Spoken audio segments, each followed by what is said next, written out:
إن الحمد لله نحمده ونستعينه ونؤمن به ونتوكل عليه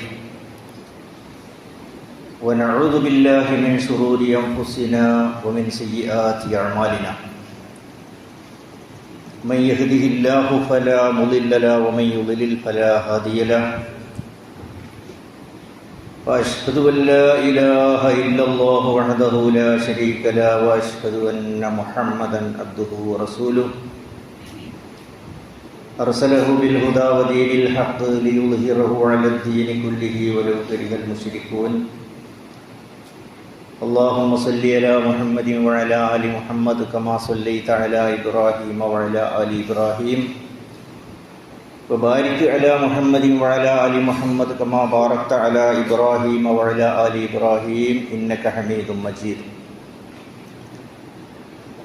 أما بعد فإن خير الحديث كتاب الله وخير الهدي هدي محمد صلى الله عليه وسلم وشر الأمور محدثاتها وكل محدثة بدعة وكل بدعة ضلالة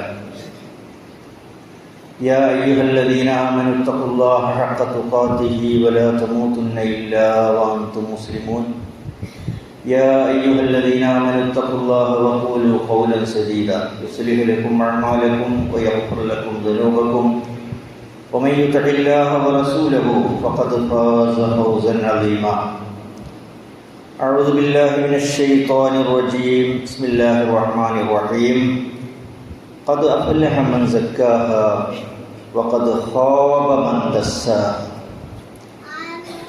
സ്നേഹാദരണീയരായ സഹോദര സഹോദരിമാരെ, അള്ളാഹുവിൻ്റെ വിധികളും വിലക്കുകളും നമ്മുടെ ജീവിതത്തിൻ്റെ എല്ലാ രംഗങ്ങളിലും പാലിച്ചും സൂക്ഷിച്ചും ജീവിക്കുവാൻ ആദ്യമായി ഓർമ്മപ്പെടുത്തുകയാണ്. നമ്മുടെ ദീനിൻ്റെ ഏറ്റവും പരമപ്രധാനമായ ലക്ഷ്യം നമ്മുടെ ജീവിതത്തിൽ എല്ലാ നിലക്കും നന്മ ഉണ്ടാവുക എന്നുള്ളതാണ്. ജീവിതത്തിൽ നമ്മുടെ ജീവിതത്തെ മോശമാക്കുന്ന എല്ലാ പോരായ്മകളിൽ നിന്നും തിന്മകളിൽ നിന്നും മോശമായ കാര്യങ്ങളിൽ നിന്നും നമുക്ക് സുരക്ഷിതത്വം ലഭിക്കുക എന്നുള്ളതാണ്. അറബിയിൽ അതിന് മസ്ലഹത്ത്, നല്ല കാര്യങ്ങൾ ഉണ്ടാകുന്നതിന് മസ്ലഹത്ത്, ദുഷിച്ച കാര്യങ്ങൾ നമ്മുടെ ജീവിതത്തിൽ സംഭവിച്ചു പോകുന്നതിന് മഫ്സദത്ത്. ഈ രണ്ട് സന്ദർഭങ്ങളിൽ നിന്നും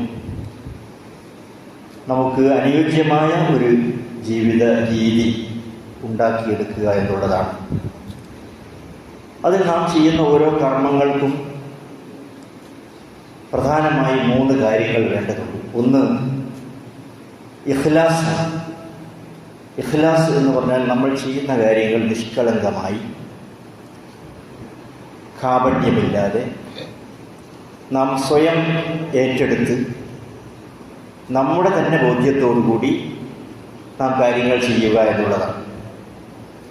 സാധാരണ മലയാളത്തിൽ നമ്മൾ പറയും അച്ചടക്കമുള്ള ജീവിതം. ഇംഗ്ലീഷിൽ അതിന് ഡിസിപ്ലിൻ എന്ന് പറയും. എന്നാൽ മലയാളത്തിൽ അതിനേക്കാൾ ഒന്നുകൂടി ഫിറ്റായിട്ടുള്ള പദം തന്നടക്കം എന്നുള്ളത്. നമ്മുടെ ഓരോരുത്തരെയും നമ്മൾ തന്നെ നിയന്ത്രിക്കുക. ഉദാഹരണമായി നമ്മളിപ്പോൾ ഇവിടെ ജുമാക്ക് വന്നിരുന്നു. സ്കൂളിൽ പഠിക്കുന്ന കുട്ടികളുണ്ട്, അധ്യാപകരുണ്ട്, മറ്റ് മേഖലകളിൽ ജോലി ചെയ്യുന്ന ആളുകളുണ്ട്. ഇവരെല്ലാവരും ഇവിടെ വന്നിരിക്കുന്നത് ആര് പറഞ്ഞിട്ടാണ്? ആരാണ് ഈ സംവിധാനം ഉണ്ടാക്കിയത്? അതിനെ സംബന്ധിച്ചൊക്കെ അറിയുമ്പോഴാണ് നമുക്ക് സ്വന്തം ഒരു തന്നടക്കം ഉണ്ടാവുക. അധ്യാപകർ വടിയുമെടുത്ത് ഓരോ സഫിലും നിന്ന് നിങ്ങളെല്ലാവരും അടങ്ങിയിരിക്കണം, അനങ്ങിപ്പോകരുത്, പരസ്പരം സംസാരിക്കരുത്, മിണ്ടരുത് എന്നൊക്കെ പറയുന്നതിനേക്കാൾ ഈ സദസ്സിൻ്റെ പ്രാധാന്യം, അതിൻ്റെ മഹത്വം നമുക്ക് ഉൾക്കൊള്ളാൻ കഴിഞ്ഞാൽ നമ്മൾ സ്വയമേവ അടങ്ങിക്കൊള്ളും. സ്വയം തന്നെ നമ്മൾ അടങ്ങിയിരിക്കും. നമ്മെ ആരും നിയന്ത്രിക്കേണ്ടതില്ല. കാരണം എന്താണ്? ഈ സദസ്സ് മനുഷ്യരുണ്ടാക്കിയതല്ല. മനുഷ്യരാരും ആവിഷ്കരിച്ച ഒരു സദസ്സല്ല. പല സദസ്സുകളും സമ്മേളനങ്ങളും ഒക്കെ ലോകത്ത് നടക്കുന്നുണ്ട്. അതിൽ നിന്നൊക്കെ വ്യത്യസ്തമായ ഒരു സദസ്സാണിത്. ഇതാരുണ്ടാക്കിയതാണ്? പടച്ച തമ്പുരാൻ നിശ്ചയിച്ച, റബ്ബ് നിശ്ചയിച്ചിട്ടുള്ള ഒരു സദസ്സാണ്. അത് രൂപീകരിച്ചിരിക്കുന്നത് റസൂലുള്ളാഹി സ്വല്ലല്ലാഹു അലൈഹി വസല്ലമയാണ്. അപ്പോൾ അള്ളാന്റെ റസൂല് നടപ്പിൽ വരുത്തിയ, പടച്ചവന്റെ കൽപ്പന പ്രകാരം നടത്തി വരുത്തിയിട്ടുള്ള 1400ഓളം അതിലധികം വർഷങ്ങളായി നടന്നു വരുന്ന, പ്രത്യേകിച്ച് ഒരു നോട്ടീസോ ഒരു പ്രചാരവാലയോ ഇല്ലാതെ നാം ഓരോരുത്തരും സന്നദ്ധരായി വന്നിരിക്കുന്ന ഈ കുറഞ്ഞ സമയം പടച്ചവന്റെ മുമ്പിലാണ്, അള്ളാഹുവിൻ്റെ മുമ്പിലാണ്. നബി സല്ലല്ലാഹു അലൈഹി വസല്ലം ഈ സദസ്സിനെ പറ്റി പറഞ്ഞത് ഇതിൽ മലക്കുകൾ വന്നിരിക്കുന്നുണ്ട് എന്നാണ്. മലക്കുകൾ വന്നിരിക്കുന്ന, അള്ളാഹുവിൻ്റെ അനുഗ്രഹങ്ങൾ ധാരാളമായി നിറഞ്ഞു നിൽക്കുന്ന ഒരു സദസ്സ്. അപ്പം ഈ ഒരു ബോധത്തോടു കൂടി നമുക്ക് ഇവിടെ ഇരിക്കാൻ കഴിഞ്ഞില്ലെങ്കിൽ, ഈ ഒരു ബോധം, ഈ ഇഖ്ലാസ് നമ്മെ നിയന്ത്രിക്കുന്നില്ലെങ്കിൽ നമ്മുടെ ഈ ഇരുത്തത്തിന് യാതൊരു ഗുണവുമില്ല.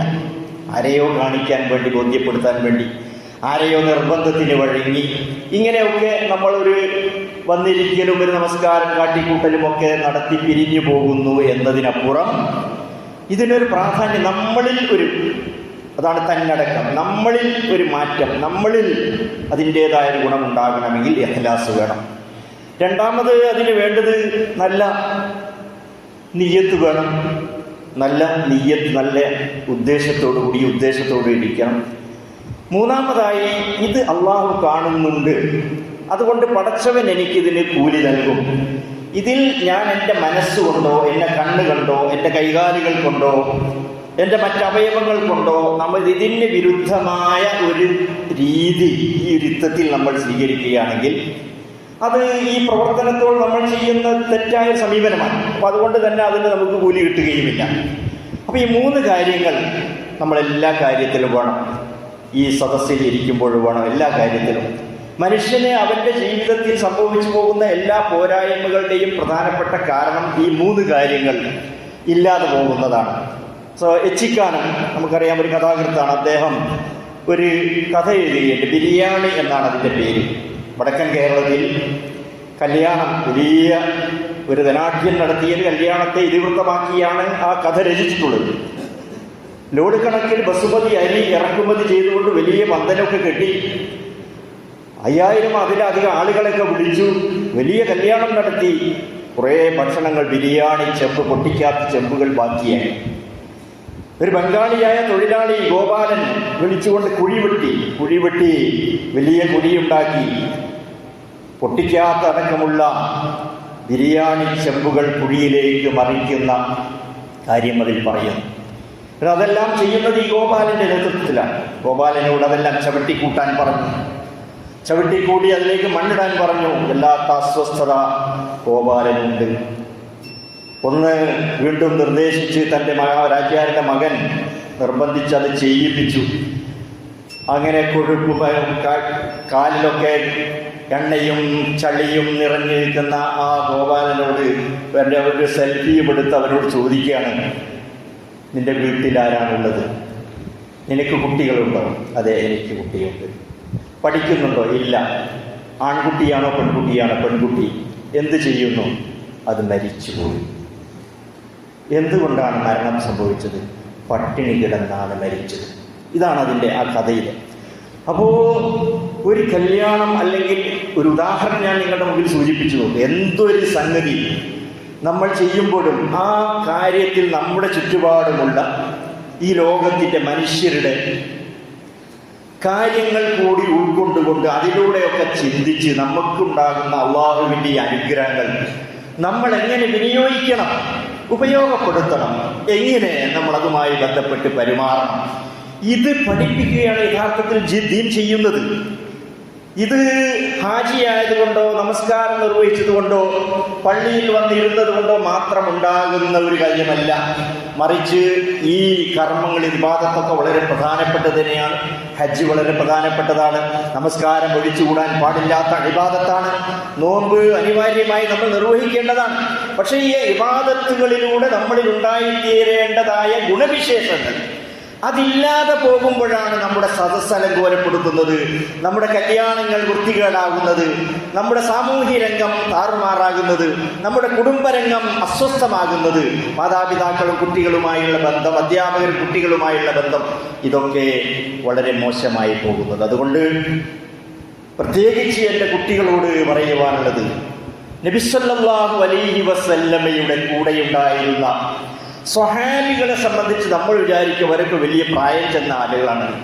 യഥാർത്ഥത്തിൽ അവരൊന്നും നമ്മളെപ്പോലെയുള്ള 15-ന്റെയും 30-ന്റെയും ഇടയിൽ പ്രായമുള്ള കുട്ടികളും യുവാക്കളുമായിരുന്നു. അവരാണ് ആ പ്രവാചകന്റെ നേതൃത്വത്തിൽ ആ നാട്ടിൽ ഖുർആൻ അനുസരിച്ചു കൊണ്ടുള്ള ഒരു സമൂഹത്തെ കെട്ടിപ്പടുക്കുന്നത്. ലോകത്തിന് അത്ഭുതമായി, ലോകത്തിന്റെ നാനാഭാഗങ്ങളിലേക്ക് ദീനിന്റെ ഈ സന്ദേശം എടുക്കുകയും മാനവ സമൂഹം വളരെ പ്രയാസകരമായ ഒരു അവസ്ഥയിലായിരുന്ന സന്ദർഭത്തിൽ അവരെ ദീനിന്റെ മാർഗത്തിലേക്ക് പഠിപ്പിച്ചു കൊണ്ടുവന്ന് മഹത്തായ ഒരു സംസ്കാരം ഈ ലോകത്തിന് സംഭാവന ചെയ്യുകയും ചെയ്തിട്ടുള്ള ആളുകൾ നിങ്ങളെപ്പോലെയുള്ള കുട്ടികളായിരുന്നു.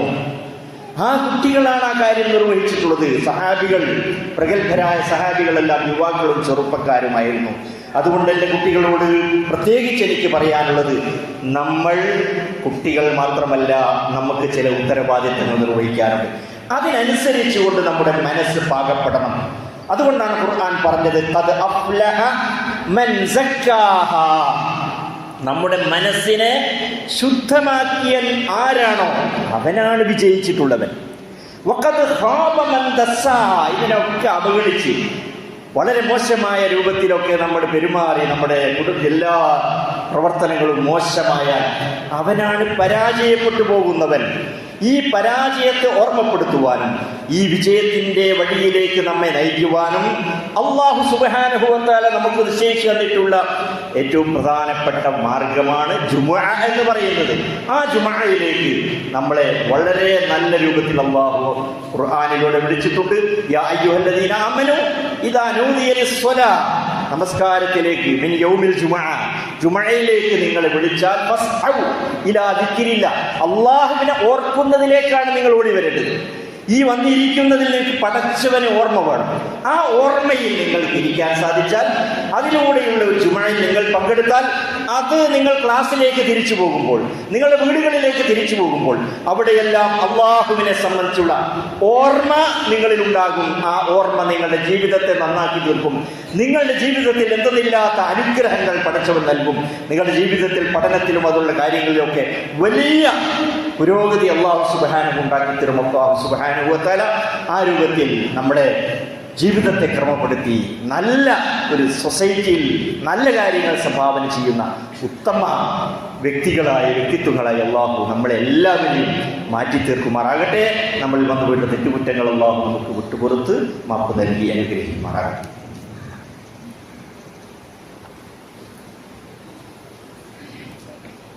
അൽഹംദുലില്ലാഹ് വസല്ലല്ലാഹു വസല്ലമ അലാ നബിയിനാ മുഹമ്മദ് സ്വലാത്തൻ തദൂമു ബിഹി ഇലാ യൗമിൽ ഹിസാബ്. അയ്യുഹൽ ഇഖ്വാനു വൽ അഖ്വാത്ത് ഇത്തഖുല്ലാഹ ഹഖ തുഖാതിഹി വലാ തമൂതുന്ന ഇല്ലാ വഅൻതും മുസ്ലിമൂൻ. മുസ്ലിങ്ങളായിട്ടല്ലാതെ നിങ്ങളാരും മരിച്ചു പോകരുത് എന്നാണ് ഈ പറഞ്ഞ ആയത്തിന്റെ അവസാനം പറയുന്നത്. മുസ്ലിങ്ങളായി മരിക്കണമെങ്കിൽ മുസ്ലിങ്ങളായി നമ്മൾ ജീവിക്കണമല്ലോ. അപ്പൊ അതുകൊണ്ട് തന്നെ പടച്ചവന്റെ തൗഫീഖ്, അവന്റെ സഹായം നമ്മളിൽ ഉണ്ടാകും. നബി സല്ലല്ലാഹു അലൈഹി വസല്ലം പതിവായി പ്രാർത്ഥിക്കാറുണ്ടായിരുന്ന ഒരു പ്രാർത്ഥന, അല്ലാഹുമ്മ അസ്ലിഹ് ലീ ദീനി അല്ലദീ ഹുവ ഇസ്മത്തു അംരി. പടച്ചവനെ, എൻ്റെ എല്ലാ കാര്യങ്ങളെയും സംരക്ഷിച്ചു നിർത്തുന്ന, എൻ്റെ എല്ലാ നടപടിക്രമങ്ങളെയും സംരക്ഷിച്ചു നിർത്തുന്നതാണ് എൻ്റെ ദീൻ. എൻ്റെ ദീൻ അതിനുള്ളതാണ്. അതുകൊണ്ട് അതെപ്പോഴും പടച്ചവനെ നീ എനിക്ക് നന്നാക്കി തരണമേ. ഞാൻ ജീവിക്കുന്ന ഈ ജീവിതം, ഈ ലോകത്തുണ്ടല്ലോ എൻ്റെ വീട്, കുടുംബം, ഞാൻ പഠിക്കുന്ന സ്കൂൾ, ഞാൻ ജോലി ചെയ്യുന്ന സ്ഥാപനങ്ങൾ, എൻ്റെ വീടും പരിസരവും, പടച്ചവനെ ആ ദുനിയാവ് എൻ്റെ ജീവിതത്തിന് അനുയോജ്യമായി എനിക്ക് നന്നാക്കി തരണമേ. വാസുലിഹി ആഖിറത്തി, അങ്ങനെ ഞാൻ ഈ ലോകത്ത് ജീവിച്ച് ഇവിടെ പറഞ്ഞ് പടച്ചവനിലേക്ക് എത്തുമ്പോൾ വാസുലിഹി ആഖിറത്തി അല്ലതി ഫിഹാ മആദി, പടച്ചവനെ ആ മടങ്ങിയെത്തുന്ന പരലോകമെന്ന ആഖിറത്തെന്ന അവിടെയുള്ള അവസ്ഥയും എനിക്ക് നീ നന്നാക്കി നൽകണമേ പടച്ചവനെ. വജഅലിൽ ഹയാത സിയാദതൻ ലി ഫീ കുല്ലി ഖൈർ, എല്ലാ നന്മകളെയും സ്വീകരിക്കുന്ന രൂപത്തിൽ എൻ്റെ ജീവിതത്തെ നീ ആക്കി തരണമേ. വജഅലിൽ മൗത റാഹതൻ ലി മിൻ കുല്ലി ശർ, എല്ലാ തിന്മകളിൽ നിന്നും മോശങ്ങളിൽ നിന്നുമുള്ള പരിപൂർണമായ സുഖകരമായ ആനന്ദദായകമായ ഒരു വിശ്രമ കേന്ദ്രമായി, വിശ്രമത്തിൻ്റെ ഉറവിടമായി, വിശ്രമത്തിൻ്റെ അഭയകേന്ദ്രമായി മരണശേഷമുള്ള എൻ്റെ ആ ബർസഖിയായ ഖബറിലും തുറന്നുള്ള ജീവിതത്തിലും പടച്ചവനെ നീ എനിക്ക് ആ രൂപത്തിൽ വളരെ സന്തോഷം നൽകുന്ന ഖബർ ജീവിതമടക്കമുള്ള കാര്യങ്ങൾ പടച്ചവനെ നീ എനിക്ക് നൽകണമേ എന്ന് പ്രാർത്ഥിക്കുവാൻ വേണ്ടി നബി സല്ലല്ലാഹു അലൈഹി വസല്ലമ നമ്മളോട് കൽപ്പിച്ചു. ആ പ്രകാരം നമ്മൾ പ്രാർത്ഥിക്കുക, നമ്മുടെ ജീവിതത്തിൽ ചിന്തയുണ്ടായിരിക്കുക, എപ്പോഴും അള്ളാഹുവിനെ സംബന്ധിച്ചുള്ള ദിക്റും ഓർമ്മയും ഉണ്ടായിരിക്കുക. ജുമുഅ കഴിഞ്ഞ് പോയാൽ അള്ളാഹു നമ്മളോട് പറയുന്നു വദ്കുറുല്ലാഹ കസീറ, ധാരാളമായി നിങ്ങൾ അള്ളാഹുവിനെ ഓർക്കണമെന്ന് പറഞ്ഞു. ആ രൂപത്തിൽ പടച്ചവനെ ഓർത്തുകൊണ്ട് നമ്മുടെ ജീവിതത്തെ ചിട്ടപ്പെടുത്തുവാനും എല്ലാവരോടും നല്ല രൂപത്തിൽ പെരുമാറി നമ്മുടെ ദീനിൻ്റെ സംരക്ഷണം സ്വയം നിർവഹിക്കുവാനും പടച്ച റബ്ബ് നമുക്കെല്ലാവർക്കും തൗഫീഖ് നൽകി അനുഗ്രഹിക്കുമാറാകട്ടെ. അറിവില്ലായ്മ കൊണ്ട്, അശ്രദ്ധ കൊണ്ട്, അവിവേകം കൊണ്ടൊക്കെ നമ്മുടെ ജീവിതത്തിൽ വന്നു പോയിട്ടുള്ള എല്ലാ തെറ്റുകളും റബ്ബ് സുബ്ഹാനഹു വ തആല നമുക്ക് വിട്ടുകൊടുത്ത് മാപ്പ് നൽകി അനുഗ്രഹിക്കുമാറാകട്ടെ. പഠനത്തിലൊക്കെ അല്ലാഹു നമുക്ക് നല്ല ഒരു അഭിവൃദ്ധി ഉണ്ടാക്കി തരുമാറാകട്ടെ. ഈ പഠനത്തിലൂടെ നമ്മൾ എത്തിച്ചേരാൻ ഉദ്ദേശിക്കുന്ന പടച്ചവന് തൃപ്തിയുള്ള നമ്മുടെ ഈ ലോകത്തെ ജീവിതത്തെയും പരലോകത്തെയും സുഖകരമാക്കുന്ന ഒരവസ്ഥയിലേക്ക് നമ്മുടെ പഠനത്തെ മുന്നോട്ട് കൊണ്ടുപോകാൻ അല്ലാഹു നമുക്ക് തൗഫീഖ് നൽകി അനുഗ്രഹിക്കുമാറാകട്ടെ. നമ്മുടെ മാതാപിതാക്കൾ, കുടുംബങ്ങൾ, ഈ ജുമുഅയിൽ പങ്കെടുത്തിട്ടുള്ള ആളുകൾ അവരുടെ എല്ലാ ജോലികളിലും ഏർപ്പാടുകളിലും മറ്റു കാര്യങ്ങളിലും കുടുംബത്തിലുമൊക്കെ അല്ലാഹു ബർക്കത്ത് പ്രദാനം ചെയ്യട്ടെ. നമ്മുടെ മരണപ്പെട്ടു പോയിട്ടുള്ള ആളുകൾക്കെല്ലാം അല്ലാഹു മഗ്ഫിറത്ത് നൽകട്ടെ. രോഗശയ്യയിൽ കിടക്കുന്ന ആളുകൾക്ക് അല്ലാഹു ശിഫ നൽകി അനുഗ്രഹിക്കുമാറാകട്ടെ. സർവ്വോപരി നമുക്ക് എല്ലാവർക്കും അല്ലാഹു ആരോഗ്യം പ്രദാനം ചെയ്യുമാറാകട്ടെ. അല്ലാഹുമ്മ ഗ്ഫിർ ലിൽ മുഅ്മിനീന വൽ മുഅ്മിനാത്ത് والمسلمين والمسلمات والأحياء منهم والأموات إنك سميع قريب مجيب الدعوات ومنزل البركات وقاضي الحاجات. ربنا آتنا في الدنيا حسنة وفي الآخرة حسنة وقنا عذاب النار. ربنا اغفر لنا ولإخواننا الذين سبقونا بالإيمان ولا تجعل في قلوبنا غلا للذين آمنوا ربنا إنك رؤوف رحيم.